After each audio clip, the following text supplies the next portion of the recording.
سب سے پہلے جس شخص نے امام علی مقام امام حسین رضی اللہ تعالیٰ عنہ کا راستہ روکا وہ حر بن یزید تھا، لیکن حر بن یزید کو اتنا معلوم نہیں تھا کہ بات اس حد تک آگے بڑھ جائے گی کہ امام علی مقام کے قتل تک نوبت آ پہنچے گی۔ اب جب ابن سعد بھی آ گیا، وہ حر کے ساتھ شامل ہو گیا اور پھر پورے لشکر کا سربراہ ابن سعد بن گیا، تو ابن سعد اور امام علی مقام کے مذاکرات ہوئے، لیکن مذاکرات ناکام ہو گئے۔ ابن سعد چاہتا تھا کہ امام علی مقام یزید کے ہاتھ پر بیعت کرے، لیکن امام علی مقام نے صاف انکار کر دیا کہ میں یزید پلید فاسق فاجر کے ہاتھ پر بیعت نہیں کروں گا۔ تو پھر ابن سعد نے امام علی مقام سے کہا کہ جنگ کے لیے تیار ہو جائیں۔ اب جنگ کا ماحول بن گیا، جنگ کی صفیں تیار ہو گئیں، دونوں طرف سے نگاہیں اٹھتی تھیں کہ جنگ میں پہل کون کرتا ہے۔ امام علی مقام نے فرمایا، میں نے اپنے ابا جان سے یہ بات سنی ہے کہ جب تک مخالف جنگ کی ابتدا نہ کرے اس کے ساتھ جنگ نہ کی جائے۔ لشکر کوفہ کی صف اول میں حر بن یزید کھڑا تھا۔ جب اس نے اس حال کا مشاہدہ کیا تو گھوڑا ابن سعد کے پاس لے گیا اور کہا، اے ابن سعد، خدا تیرا بھلا کرے، کیا تو حسین ابن علی سے لڑے گا؟ اس نے کہا، ہاں، اس جنگ میں بہت سے جسم بے سر ہو جائیں گے۔ حر نے کہا، کل قیامت کو رسول اللہ کے سامنے کیا جواب دو گے؟ ابن سعد نے کہا، اس بات کا کوئی جواب نہیں ہے۔ تو حر میدان کی طرف لوٹ آیا، اس کے اعضاء پر لرزہ طاری تھا اور دل دھڑک رہا تھا۔ اس کی آنکھوں سے تاریکی کے پردے اٹھ گئے اور حق کے جلوے نظر آنے لگے۔ حر کی یہ حالت دیکھ کر ان کی برادری کے ایک شخص مہاجر بن اوس نے حر سے کہا، واللہ آج تمہاری عجب حالت ہے، میں نے کسی جنگ میں تمہاری ایسی حالت نہیں دیکھی، حالانکہ تم اہل کوفہ کے بہادروں میں سے مشہور بہادر ہو اور جنگجو آدمی ہو، تو یہ حالت کیوں ہے؟ حر نے کہا، خدا کی قسم اے میرے بھائی، میرے ایک طرف جنت ہے اور دوسری طرف دوزخ ہے، میں اس کشمکش میں مبتلا ہوں کہ کدھر جاؤں، جنت میں جاؤں یا دوزخ کی طرف جاؤں۔ پھر فرمایا، خدا کی قسم اب تو جنت کی طرف ہی جاؤں گا، خواہ مجھے ٹکڑے ٹکڑے کر دیا جائے یا زندہ جلا دیا جائے۔ یہ کہہ کر حر بن یزید نے گھوڑے کو ایڑی لگائی اور امام علی مقام کی بارگاہ میں حاضر ہو گیا۔ امام علی مقام کی قدم بوسی کی اور عرض کی، اے ابن رسول صلی اللہ علیہ وسلم، میری جان آپ پر فدا ہو، خدا کی قسم مجھے یہ گمان نہ تھا کہ یہ لوگ آپ کے قتل کا ارادہ کر لیں گے، بلکہ میرا خیال تھا کہ صلح ہو جائے گی۔ اب ان لوگوں کی بغاوت ظاہر ہوئی تو میں آپ کی خدمت میں حاضر ہو گیا ہوں۔ اے امام علی مقام، میری توبہ قبول فرمائیں اور اپنے غلاموں میں شامل فرمائیں۔ امام علی مقام نے حر کے سر پر ہاتھ پھیرا اور ارشاد فرمایا، اے حر، بندہ جب گناہ کرنے کے بعد بارگاہ خداوندی میں توبہ کرتا ہے تو محروم نہیں کیا جاتا۔ کیا تم نے اللہ رب ذوالجلال کا یہ فرمان نہیں سنا، وَهُوَ الَّذِي يَقْبَلُ التَّوْبَةَ عَنْ عِبَادِهِ، اور وہی ہے جو اپنے بندوں کی توبہ قبول کرتا ہے۔ اور ایک روایت میں ہے کہ جب وہ امام علی مقام کے پاس آیا تو امام علی مقام نے فرمایا کہ تمہارا نام کیا ہے؟ اس نے کہا، حر۔ تو امام علی مقام نے فرمایا، تم دنیا و آخرت میں انشاءاللہ تعالی آزاد ہو۔ آپ نے فرمایا، گھوڑے سے اترو۔ تو حر نے عرض کی، اب تو اسی وقت اتروں گا جب ان ظالموں سے لڑتے ہوئے اپنی جان آپ پر نثار نہ کر دوں۔ آپ نے سعادت شہادت حاصل کرنے کی اجازت مانگی اور فرمایا، اللہ تم پر رحم فرمائے، تمہیں اجازت ہے۔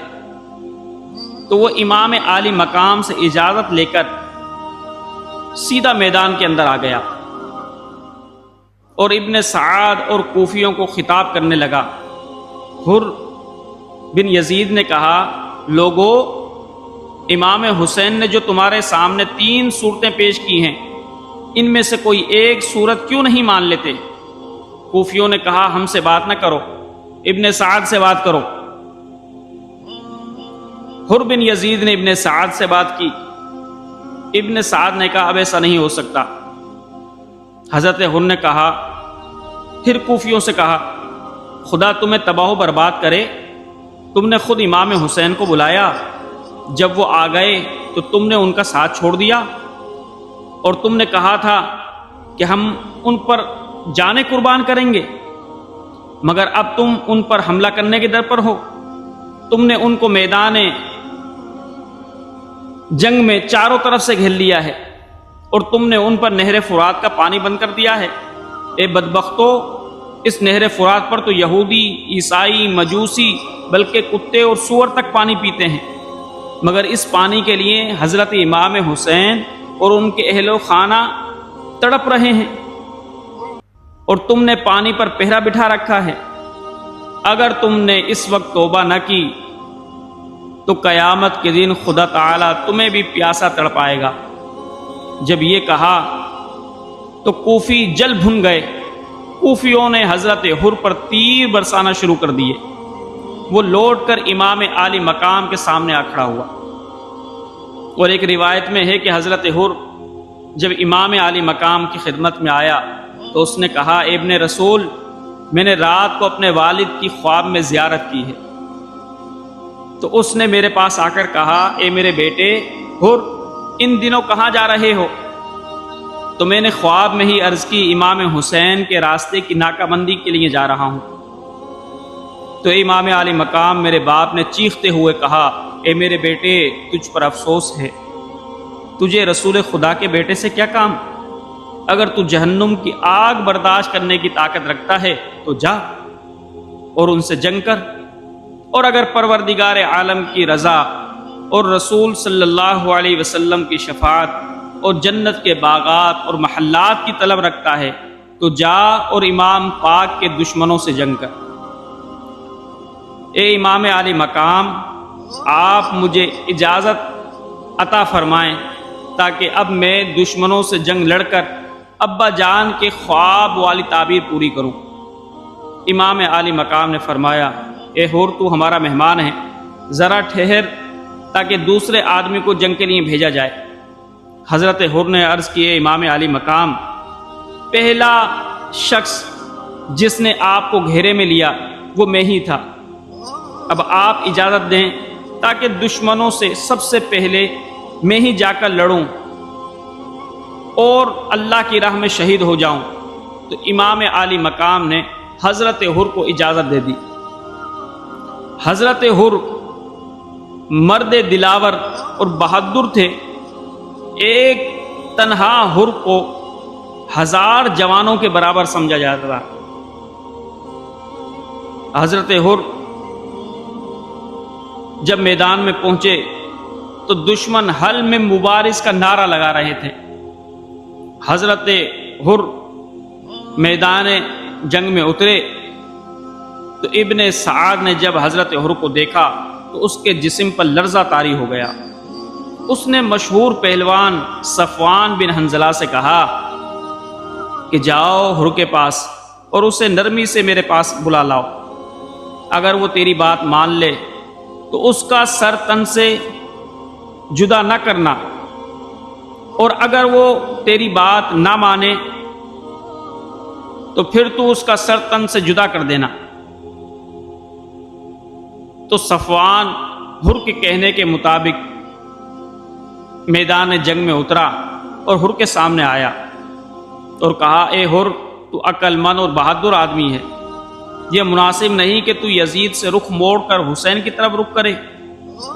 حر نے کہا صفوان، تیری یہ بات کتنی عجیب ہے، یزید ناپاک، فاسق، فاجر اور ظالم و سفاک شخص ہے، اور امام عالی مقام امام حسین پاک اور پاک زادے، جنت کے جوانوں کے سردار، ان کی والدہ جنت کی عورتوں کے سردار، ان کے نانا جان سید العالمین سید الانبیاء ہیں، اور ان کے والد شیر خدا سید الاولیاء ہیں، جبرائیل امین ان کا جھولا جھلاتے تھے، اور سید عالم رحمت کائنات انہیں اپنی خوشبو فرماتے تھے۔ جب یہ کہا حضرت حر نے صفوان کو، تو صفوان نے کہا یہ سب کچھ میں جانتا ہوں، مگر اے حر، دولت و مال یزید کے پاس ہے، ہمیں مال و منصب چاہیے، تقوی و طہارت ہمارے کس کام آئے گی؟ حر نے کہا اے صفوان، تو حق کو جان کر چھپاتا ہے، اور باطل جو بظاہر میٹھا شربت ہے مگر یاد رکھ وہ جان لیوا زہر ہے، تو اسے نوش کرتا ہے۔ صفوان نے غصے میں آ کر حضرت حر کے سینے پر نیزہ مارا، تو حضرت حر نے اس کے نیزے کے وار کو اپنے نیزے پر روکا اور اس کے نیزے کے ٹکڑے ٹکڑے کر دیے، اور پھر نیزے کی نوک صفوان کے سینے پر ماری تو نیزہ اس کے پشت کے پار ہو گیا، اور گھوڑے سے نیچے گر کر صفوان واصل جہنم ہو گیا۔ تو میدان جنگ میں ہی صفوان کے 3 بھائی بھی تھے، وہ اپنے بھائی کا منظر دیکھ رہے تھے، تو وہ اپنے بھائی کے قتل پر غضبناک ہوئے اور تینوں نے حضرت حر پر حملہ کر دیا۔ آپ نے نعرہ لگایا اور ایک کو پکڑ کر زمین سے اٹھا کر زمین پر دے مارا، جس سے اس کی گردن ٹوٹ گئی، دوسرے کے سر پر تلوار ماری جو سینے تک اتر گئی، اور تیسرا بھاگ کھڑا ہوا۔ حضرت حر نے اس کا پیچھا کیا اور پشت پر نیزہ مارا جو سینے سے پار ہو گیا۔ اس کے بعد حضرت حر امام عالی مقام کی بارگاہ میں حاضر ہوئے اور عرض کی اے ابن رسول، آپ نے دیکھ لی میری شجاعت، کیسا میں نے دشمنوں کو مارا، کیسا ان کو ذلیل و رسوا کیا۔ اے امام عالی مقام، اب تو آپ نے مجھے معاف کر دیا نا، اور مجھ سے خوش ہو گئے نا؟ امام عالی مقام نے فرمایا اے حر، میں خوش ہوا اور تو جہنم سے آزاد ہو گیا۔ یہ خوشخبری سنی تو خوشی سے میدان میں لوٹ گئے، اور یزیدی لشکر سے حر نے جنگ شروع کر دی۔ جس طرح منہ کرتے پشتوں کے پشتے لگا دیتے۔ یزیدیوں نے آپ کے گھوڑے کی کوچے کاٹ دیں، تو حضرت حر پھر پیدل لڑنے لگے، بالآخر آپ کا نیزہ ٹوٹ گیا۔ دشمنوں نے حضرت حر کو چاروں طرف سے گھیرے میں لے لیا، اور یا ابن رسول اللہ ادرکنی کا نعرہ ابن حر نے لگایا۔ امام عالی مقام نے پھر حضرت حر کو اٹھایا اور اپنے دامن سے ان کے رخسار کو صاف کیا، تو ابھی حر کے اندر رمق جاں باقی تھی کہ چمن زہرا کے پھول کے مہکتے دامن کی خوشبو حضرت حر کے دماغ میں پہنچی، دماغ معطر ہو گیا۔ آنکھ کھولی تو سامنے رسول اللہ صلی اللہ علیہ وسلم کے بیٹے شبیہ پیغمبر کا چہرہ منور دیکھا، اور اپنے بخت پر ناز کرتے ہوئے اپنی جان اللہ کی بارگاہ میں اللہ کو سپرد کر دی۔ انا للہ و انا الیہ راجعون۔ یوں امام عالی مقام امام حسین رضی اللہ تعالیٰ عنہ پر قربان ہو گئے۔